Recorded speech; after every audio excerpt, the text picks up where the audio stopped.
Dušan Borković, član NIS Petrol Racing tima, se odličnim vožnjama u Kupu Evrope izborio za 3. mesto, koje u generalnom plasmanu zauzima pred posljednju trku koja će biti održana u Brnu. Najbolji srpski automobilista pobedio u Austriji, a da ne bilo velikog peha u Slovačkoj kada je ostao bez svog Seata i srećom izbjegao teže povrede, bio bi sigurno i bolje plasiran. Promovišući sport kojim se bavi danas se obreo u Kragujevcu, omogućivši našim sugrađanima da se vožnjom na simulatoru 6. oktobra nađu u Brnu.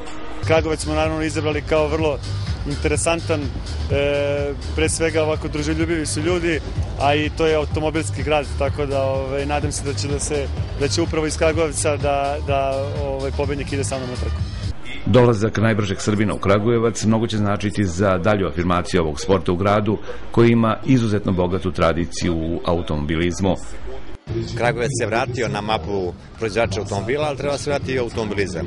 Mi smo u onoj staroj Jugoslaviji, pa i u sadašnjoj Srbiji uz podršku Zastave bili automobilski centar. Dakle, rasadnik dobrih automobilista i očekujemo da to budemo u buduće. U automobilizmu bez novca nema takmičenja. Ovo je vrlo skup sport, ali ovo što DUC promoviše upravo pravi model kako čovjek da uspe u automobilizmu. Dakle, veliki talenat, veliki rad, veliko odricanje, ali i podrška pre svega sponzora, onda i ministarstva i nadležnih saveza.